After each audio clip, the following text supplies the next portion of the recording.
Well, well, well! Welcome back to more Planescape Torment. Encroaching upon video 50 here in a little while. But first, we gotta get through video 49. So, we killed the Rubicon Wizard and upgraded Nordum in the last video. And now it's time to get the fuck on out of Dodge.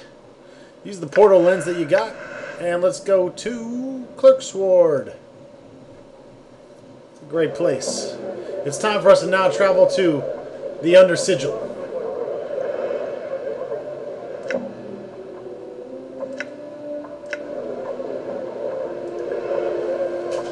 We'll choose the nearest one here.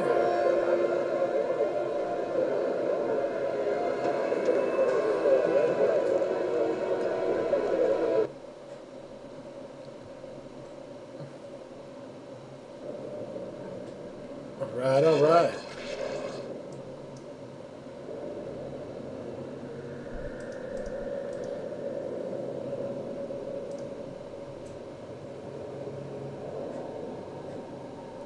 So I've done a bit of cleaning up here, not too much, as you can see. Did identify this rock here we've had, the stone gullet of Ravel the Gross. The gurgling stone gullet of Ravel the Gross is not as well known as most artifacts tend to be. No wars have been waged over it, no betrayals, no epic journeys into the underworld. Only a few moralizing sorcerers, a fat man and his stomach. As the legend goes, Ravel the Gross was said to have been a promising practitioner of the art, a sorcerer's apprentice to one of the last seers of Es-Anon. Despite his skill in the art, however, his gluttony was the subject of much ridicule among his peers. During the last great massing of Es-Anon, Ravel was invited to a dine at the center table, but unknown to him, his peers had filled his wine goblet with an elixir of turning flesh to stone to teach the rotund student a lesson. Ravel consumed with such great amounts of food and drink during the mass, however, that it diluted the potion's effects. Complaining of a stomachache hours after the feast, the local healers discovered Ravel's stomach had turned into stone, yet was still capable of digesting food. Ravel lived the rest of his days happily eating, though his gullet was a few pounds heavier than before. When he finally died, his stomach was removed as an oddity, and since then it has wandered the plains in search of new stomachs. So what we can do is we can replace our stomach to give us a permanent +1 versus poison and 15% versus acid, which we'll go ahead and do. So we can have an uber stomach.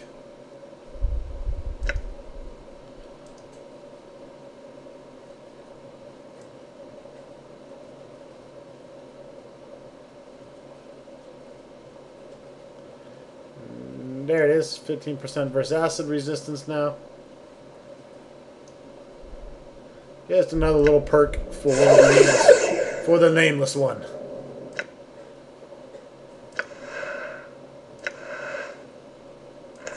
We don't need that.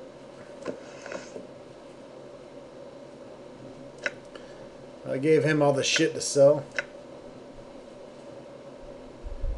He can hold the Modern's cube. Doesn't bother me.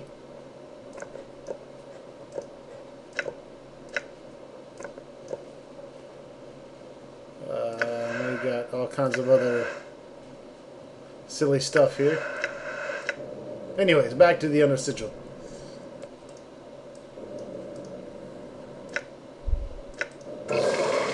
Whoa! It's an ugly looking worm. It's a larval worm.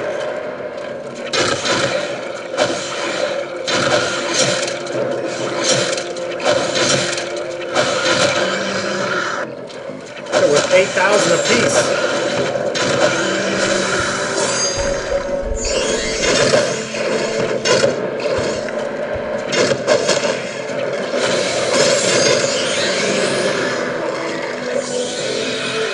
Finally getting into some combat here.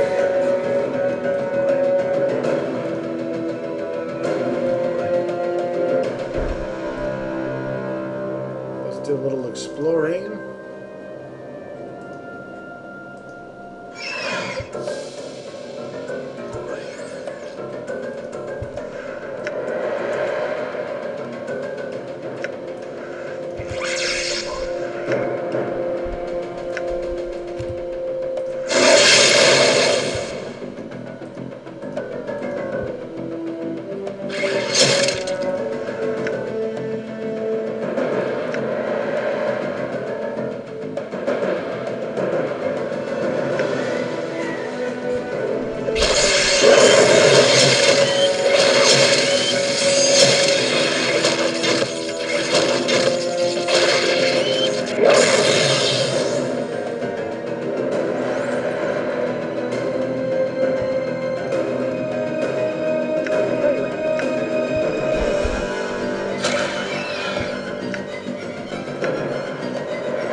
Kicking ass and taking names.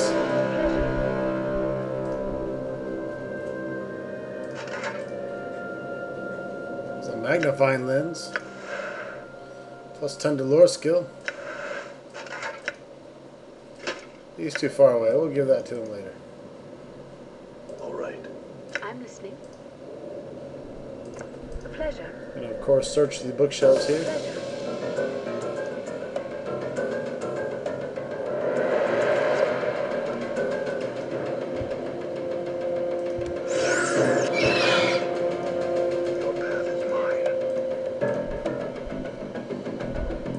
Let's see, what else to cast here?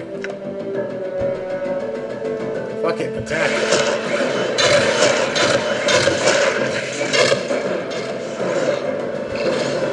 Oh, this isn't good.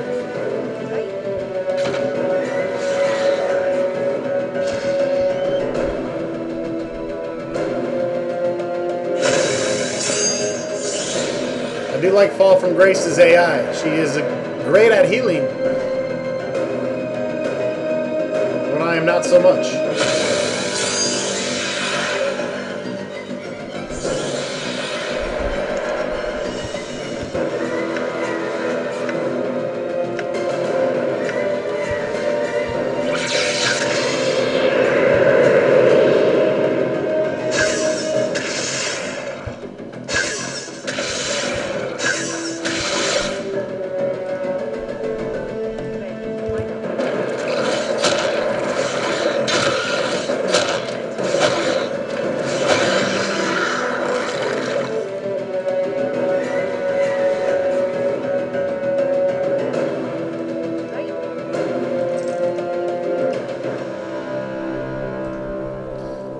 Everything seems to have calmed down a bit. Done. Done. I'm gone.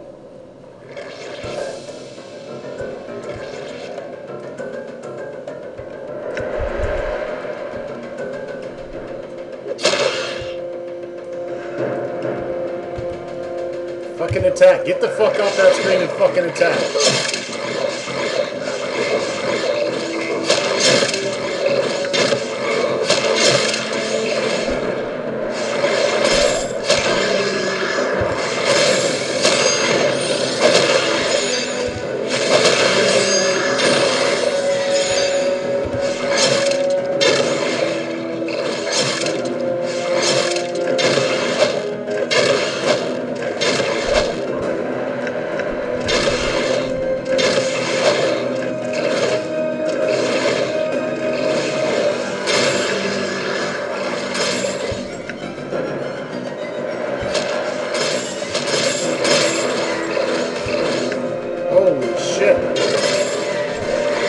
Fucking sucks dick! Motherfucker!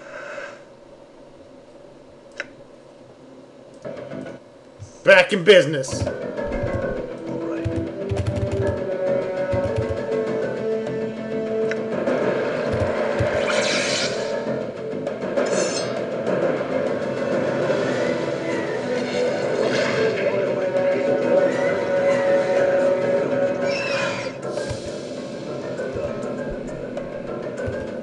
You like that cloud kill, huh, you little shits? Oh god, the fucking AI is killing me in this stupid ass thing.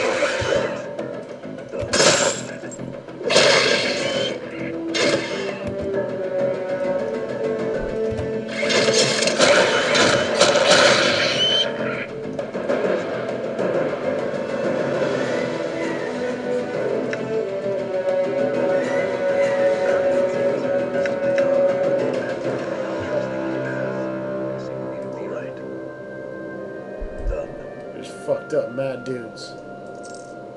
Fucked them up! Little dick worms. Ready. Right. Just killed me a bunch of dick worms. Processing.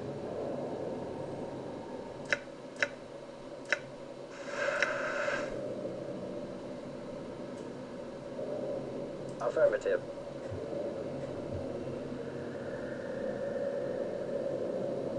I'm not sure where that goes.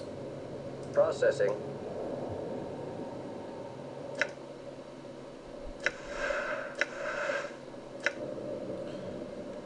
Party's pretty badly hurt. It's really just a bunch of monsters and some treasure down here. Nothing of too much importance.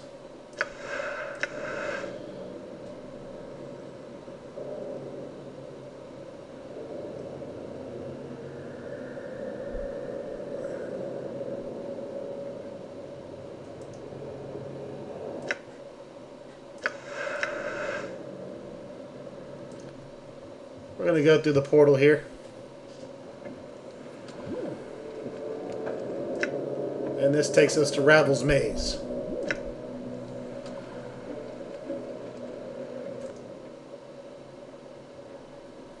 Good thing to do at this point is save your game.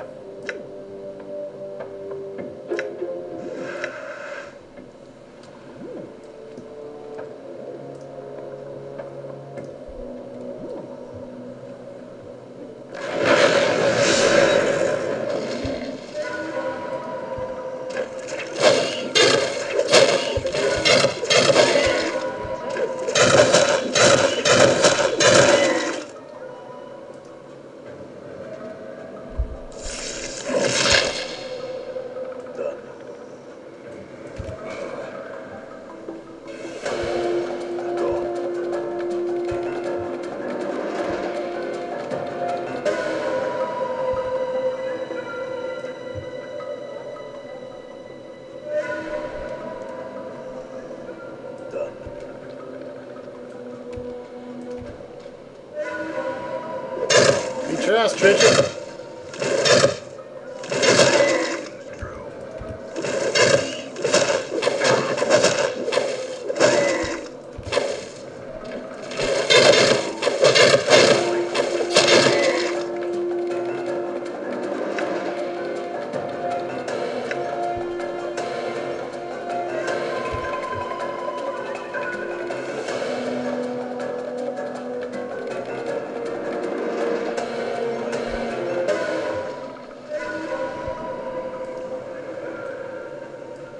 Right. I hear your words. Precious valley.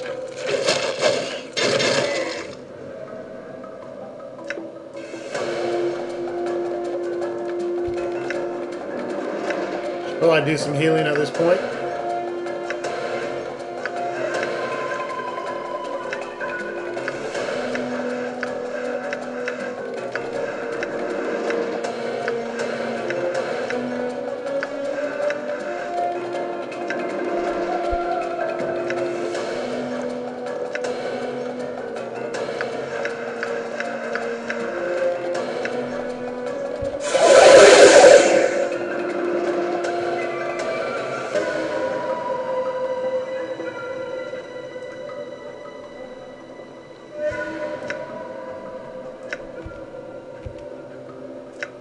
All right. And never hurts to save. I'm gone. Basically, the whole purpose here is to get to the center of the map, where we can finally speak with the witch Ravel.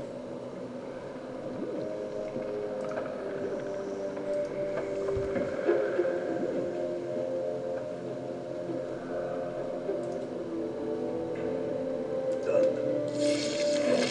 Ah!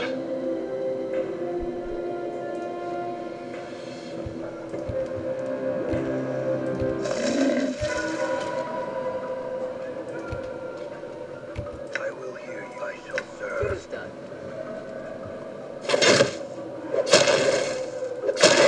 It's true.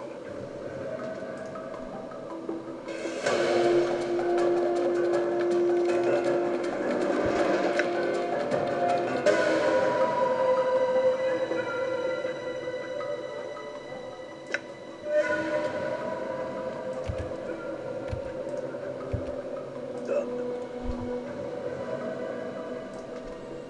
That guy's scared shitless. It's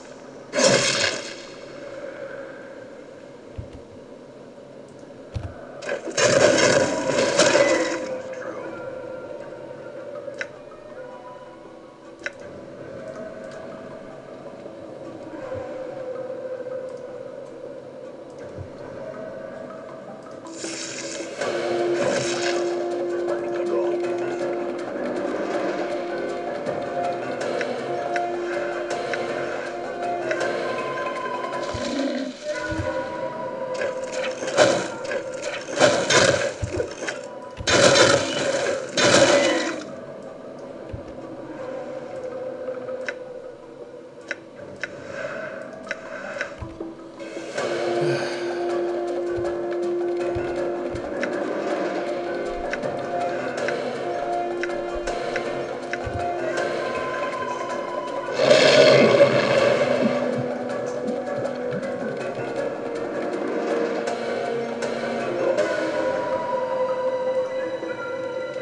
Hostile creatures.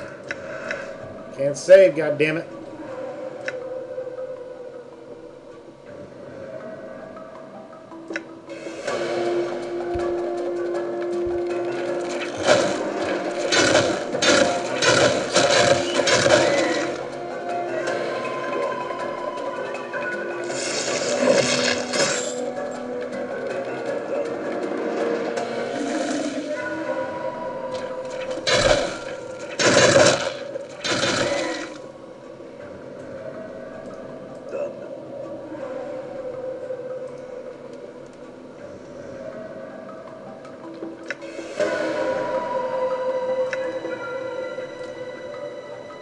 That's nice. What is that, a big fucking dead end?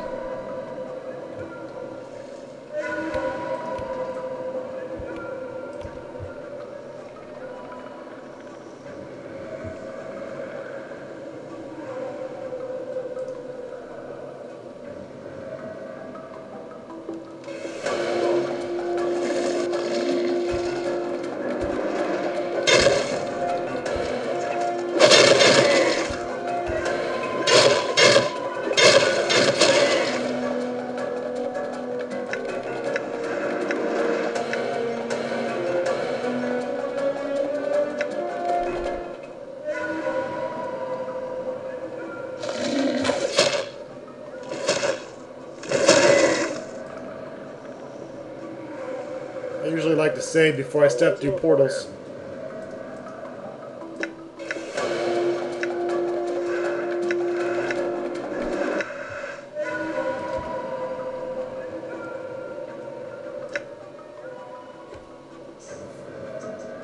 And I just absolutely love when they teleport me back to the fucking beginning.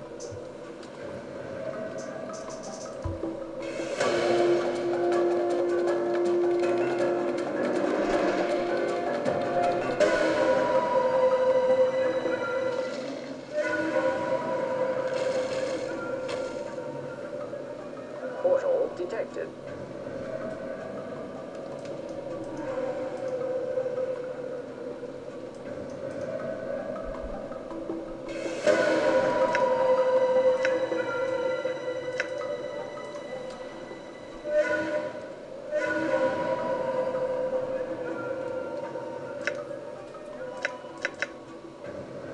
All right, I'm gone.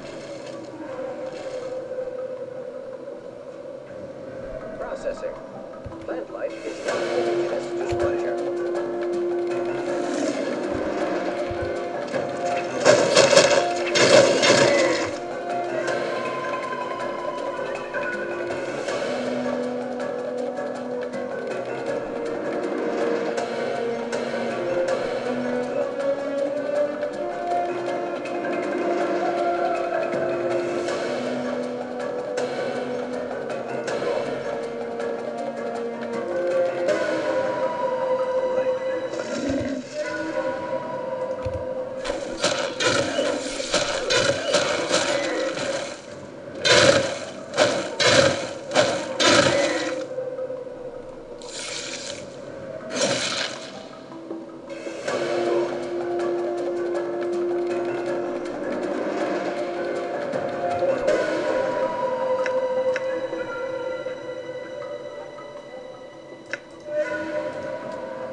Oh, there she is. I'm just blind. Anyways, talk to Ravel. The plump hook-nosed crone before you doesn't look like much. Like a myth. She's outfitted in a simple, if dirty brown shirt. I gotta get rid of this fucking music or I'm gonna go crazy.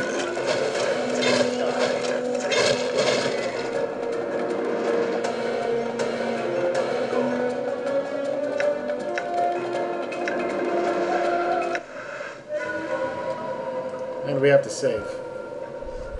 Alright. So what we want to do is study her for a moment.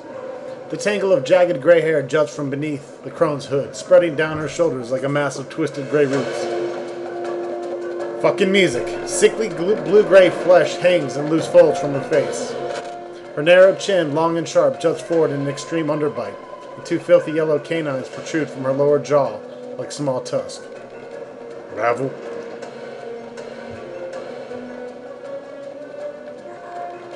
Ah, visitors! The crone's voice is thick and scratchy, as if trying to force its way past layers of dust. Her eyes are dull, bloody red, with black veins running through them like tree branches. As she gazes at you, a strange crawling sensation passes through you like snakes burrowing beneath your skin. Greetings, Ravel. Well now, my pretty thing, have you returned at last? Ravel's face splits into a grotesque smile, displaying a row of chipped yellowed fangs. You were gone so long. I have feared you forgot.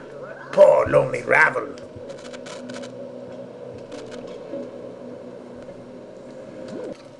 Okay. The key to getting most out of the conversation with Ravel is always being nice. So if you have a high enough charisma, you're going to want to say, "How could I forget you, Ravel? I missed you, but you hid yourself in a place that was difficult for me to reach. Come now, did you not wish my company?"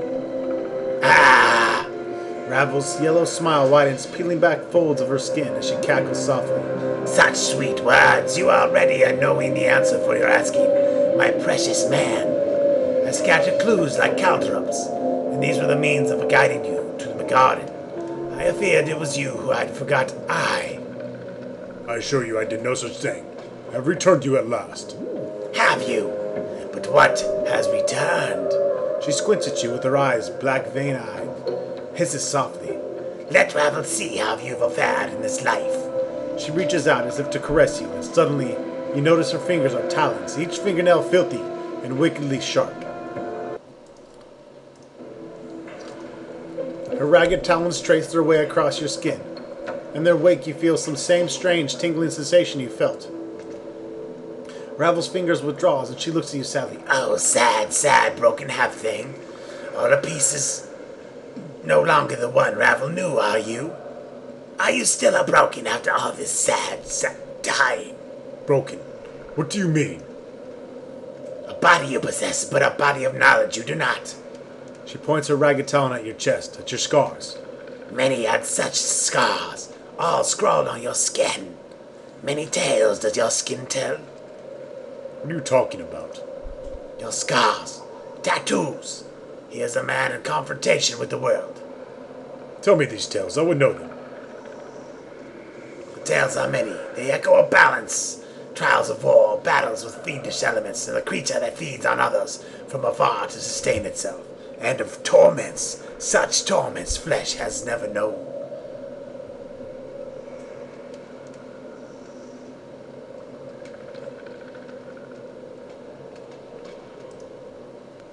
Balanced and balanced. Dividing in two you were, when your morality was peeled from you. No longer balanced, much broken in the separation. Both a blessing and a mistake, but more mistake than blessing, Ravel thinks. You took my mortality. How? Forgotten the how of it. I have I? Ravel's gaze dims for a moment, the black veins swimming in her eyes. And even if I remembered it, I never do it twice. Not forgotten the moment have I. After the break of seeing the pain stream for your veins, your cries like a wailing child, every bit of your being filled with emptiness. Terrible even for these eyes. So, that's why I feel hollow inside. Because my mortality is gone? Very well. These other tales my skin tells. The tales are many. They echo the balance of imbalance. Trials of war. Trials of war? Great, great trials of war. Much too much to be borne by any mortal thing. What war? Where? This war touches all, my precious half-man. There are no place where caresses is not felt. Did it touch you? Her voice drops, almost bitter.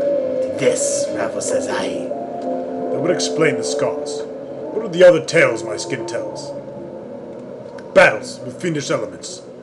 Two fiends butt heads. The tiny heads filled with the idea of how planes should be, yet can never be, nor the planes will no longer. Such foolishness. I'm not certain I understand. What are the other tales my skin tells? A creature that feeds from others afar. No base hungers do you feel, but far, far more terrible one boiled beneath your skin. Such a cost. Hungers? What do you mean?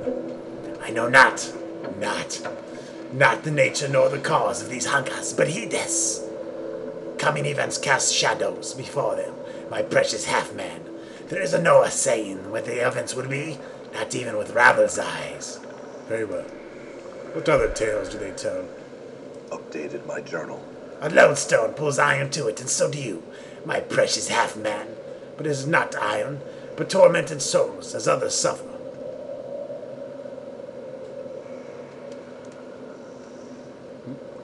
She makes a sweeping gesture. Do you not see it in the eyes of those who've traveled here with you? My companions. What do you mean? Do you wish to explain the gift? Ravel throws a burning glance at the Dakan, tempered with faint smile. Vows may prove tighter than any chain, no. The manacles of a race once enslaved, now a slave again. Dakan is silent, but his blade shifts at Ravel's words. The blade darkens, the edge sharpening until the Karash itself seems to carry a horrible malevolence about it. Watch your words, Ravel. The cogbucks. Ravel's drift to Nordham. Once it knew only suffering's definition, and now it feels sting. There's no room for two in the world of ones and zeros. No place for mayhap in the house of truths and falses. No green with envy in the black and white world. When it discovers how the planes turn, when it discovers the truth behind loyalty and illogic, more torments will it. Ravel, leave my companions alone. The clattering skull. Ravel doesn't bother to even look at Morte, as if beneath her notice. Are the quips enough of the shade for the what lies beneath your brain box, Why speaks the truth when lies suffice? Morte, what do you mean? The abyssal temptress. Ravel sneers, her yellowed fangs piercing her purple lips as she squints and fall from grace. A skin so fair, lips so rich, eyes that might cause you to forget Ravel herself, and yet she suffers more than any others. When she wantons their nature, many are torments that arise from such betrayal. Ravel, I have come to terms with my... You lie, succubus! Ravel's lips peel back in a snarl. You lie! Do not dare lie to me when your heart is a book. Every word you spit screams of your torment. Have care with your words, Ravel. Enough of this! Ha ha! Ravel gestures at Anna, as if she's for sale upon an auction block. Look upon the feisty tiefling, such fiery hair and voice. Ravel smiles, baring her rows of yellow teeth. Shall I speak of your torment, tiefling? Anna seems paralyzed, her eyes wide, as Ravel turns her black veined gaze toward her. You can see trembling, her heart beating fast. No, I shall not speak of it. Grown tired of cruelties and torments, Ravel has. The world is a jagged enough place. And my precious, precious half-man, for you, the greatest torment of all. Ravel, why did you make me immortal? I must know. A puzzle of bone and skin were you always, intriguing, and the most beloved of all who come to me, petitioning, requesting, pleading, pleading for help. Ravel stares hard at you, her black veined ember eyes narrowing. So hard to see past the scars, to dig up the man who once was underneath. Ravel, can you tell me anything about who I once was? A shadow with a substance, a seeking which casts the light. I know you more, and no. Ravel pauses, her eyes dimming. No more than I know any nature of any man. Cross paths have we, a man tainted with undeath, still feeling pangs of separation, and the old with a crone, now all imprisoned. Cross paths? Seems it is we are meeting for the first time. No, not. Ravel seems confused for a moment, then shudders, as if throwing off a weight. Not at all. An echo of the future meeting, this is, or past meeting, depending on which way the time is facing. So this meeting echoes a meeting in the past? This now and then, very similar. So tangled the now and then, both mirrored in each other. Once again you come afore me, with the problem to challenge me for a solution of impossibility. What is an impossibility I ask you to solve? She doesn't seem to have heard you. She still seems to be in the past, or her eyes dim as if looking away. Such fire in your eyes, enough to stir the grey lady's heart. Passion to be freed, but when freed, the fire in your eyes gutted out. The separation of your life and shed all meaning, I fear. She smiles, her yellow fangs, and then clicks them together, as if laughing. Mayhap I sit on your hind legs and limp your forepaws. Mayhap Ravel will give you another scrap of knowing.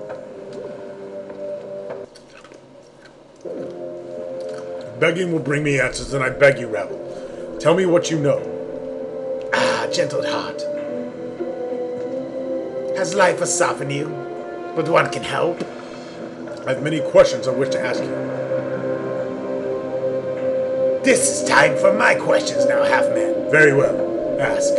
Know this and know Ravel's law. If you do not answer my questions, no more of your questions will I answer. My precious man, step lightly with your answers, or asking shall tear you apart. Understood. Ask your questions. Your rules are fair. I would know why you traveled here with these others. Know not the place they were traveling to. Of course they knew. Who would not know to travel here to meet with you, beautiful Ravel? Few opportunities does life provide for such a meeting. They wish to see if the tales of your power and beauty were true, as I knew them to be. She stares at you for a moment in silence, and then her face splits into a horrendous grin, while a row of yellow fangs glistening in faint lies of her eyes. My precious man, you carry only words. A blackish tongue darts from her purple lips and rolls around the rim of her mouth, as in anticipation of a meal. But you are well armed indeed. Only truth do I speak. She nods slowly and her grin fades, and they travel with you willingly? They chose to walk a path with me. As I said, who would... Chose? A dangerous word? Yes. Yes. Ravel throws a black vain glance at Dakan, her voice like an arrow. Is it choice, gift, or is it matter of two skies? Ravel, leave him be. I will answer the questions, not them. And again, she goes through the companions.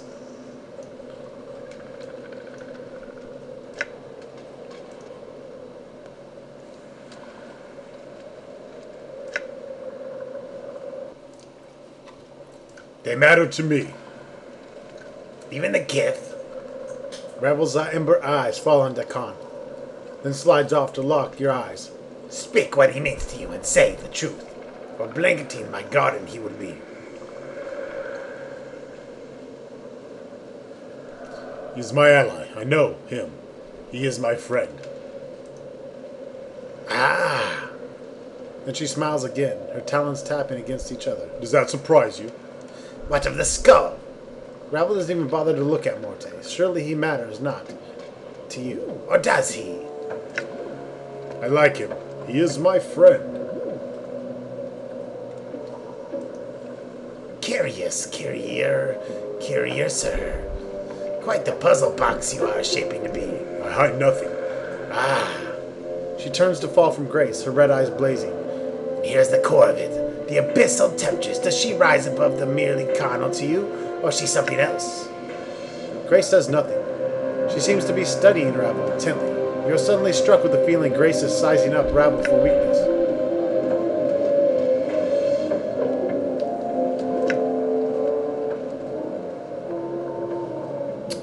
I think the best thing to say here is that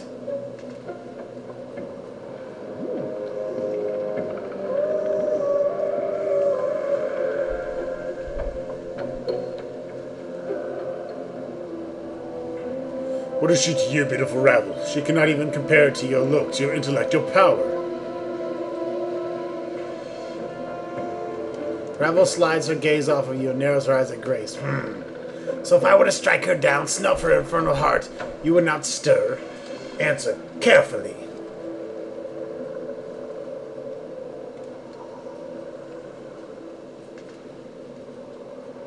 I retract my words. I do not wish her harm. Pah!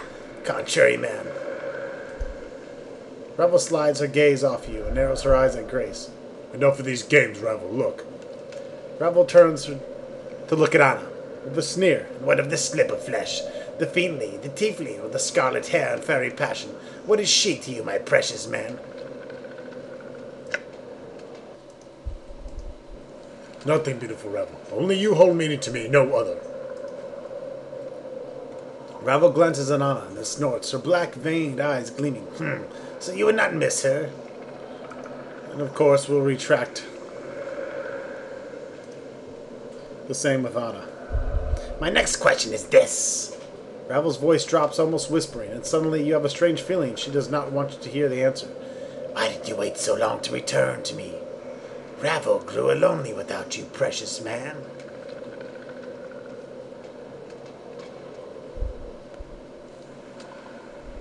The way was a place difficult to beautiful Ravel. Efforts have been made to ensure you have little company, and many were the trials I was forced to undertake in order to stand before you. Yet I am glad to see you once again. Ravel, time has not dulled your beauty, I see. Your answers. Ravel's eyes glint and her lips peel back in a grotesque smile. Your words are soothing, and have not been heard in such a time. They stir even my black brambled heart. No matter where your memories be, your charm remains, pretty thing. Nay, it is your charms that persist, beautiful Ravel.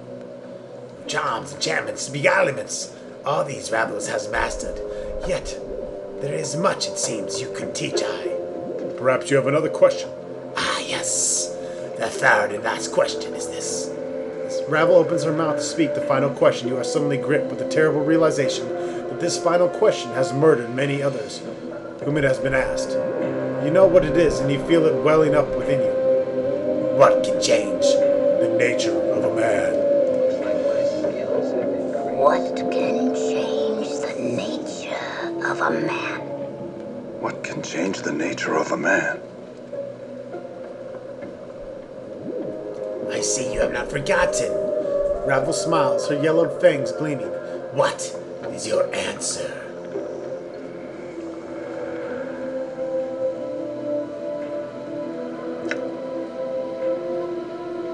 At this point, it really doesn't matter what you pick. Just don't pick that you don't know.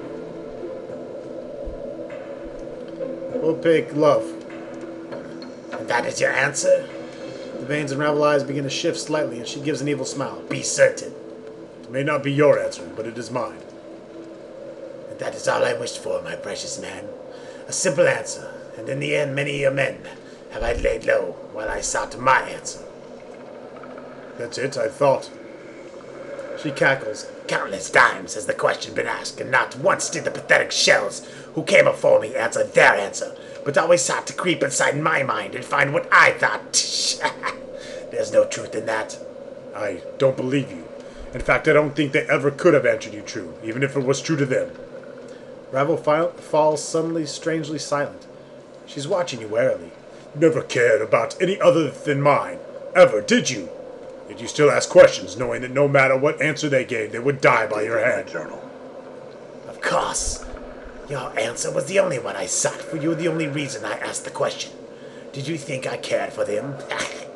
Did you think I even cared a fraction of the amount for them I cared for you, my precious man? Answer me that. I'm through answering your questions, Ravel. Now you'll answer mine. Of course. Ever questions. Ever questions. Why did you make me immortal, Ravel? It's what you wanted, seedling. You asked so sweetly. Now how could Ravel say no to one such as you? Immortality was your solution, and your challenge to me. My solution, but why? I don't know, seedling. Time has chipped away at my memories as well. It would seem. If you remember telling me, I'm curious myself. Must be something important, isn't it? In the nature of a man to want to live forever. Only if one lies on the other path, greater pain. Ravel, this is very important. Do you have any idea why I asked you to do it? Death was the thing you needed to dodge. An easy thing to say, mayhap, but you do. It is not immortality, even with flaws, was the best solution. Yet, this withered mind could untangle. Yet. Lead not easily a change to gold, but the possible, thought the unwise. If water can be drawn from blood, mortality can be taken from the mortal, peeled back like sticky film. So, you pulled it off. The gulf between man and unman is great. You traveled the distance, I provided the means, but you crossed your own. Ravel slaps her head and rakes her hand through her hair. Bad Ravel! Mortals are too flawed to be made to last. Still they break. They must be dragged kicking and screaming into the unhealthy new mold. Unhealthy? So the ritual was flawed. Shortcuts must be made, and they can break the molded. For it is not always the mold that breaks, but the substance poured within it. Force something into a shape it is not meant to be, and it breaks. I thought the material of stronger stuff, but you have been broken. But I am immortal. Surely that was a success. You have survived long, immortal one, but you have become the prey of the creature that is life. She cups her hands, then reverses it, forming a canopy within her hands. The body is but a hut for the soul, but now no one dwells within your hut. What went wrong with the ritual? Puzzled flesh, broken, beautiful, beautiful mortal man. The ritual was not a finished thing. Ravel's brows wrinkle, and her talons pick at her hair, tugging a lone strand.